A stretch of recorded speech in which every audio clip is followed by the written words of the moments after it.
قیامت والے دن آپ نابینا اٹھائے جائیں گے اگر آپ نے اللہ تعالیٰ کے ذکر سے منہ موڑ لیا۔ یہ میں نہیں کہہ رہا، اللہ تعالیٰ کا قرآن کہہ رہا ہے، وَمَنْ أَعْرَضَ عَنْ ذِكْرِي فَإِنَّ لَهُ مَعِيشَةً ضَنْكَ وَنَحْشُرُهُ يَوْمَ الْقِيَامَةِ أَعْمَىٰ۔ جس نے میرے ذکر سے اعراض کیا اور مجھ سے دور چلا گیا تو میں اس کی زندگی تنگ کر دوں گا، اور قیامت والے دن ہم اس کو نابینا اٹھائیں گے۔ ہر دروازہ اس پر بند ہوتا چلا جائے گا، اس کو چین نصیب نہ ہوگا، چیخے گا، چلائے گا، روئے گا، یہاں تک کہ آنسو کا سمندر وہ ختم ہو جائے گا، پھر بھی اسے چین نصیب نہ ہوگا۔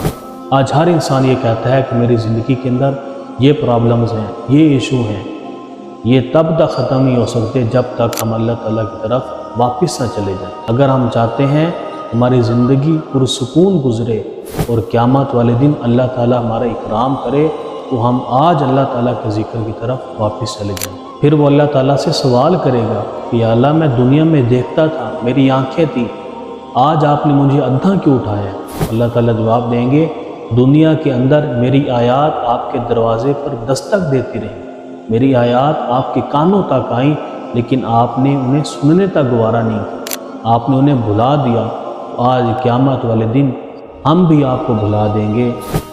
کیا وہ المناک اور انتہائی دشوار دن ہوگا کہ جس میں اللہ تعالیٰ انسان کو بھلا دیں گے۔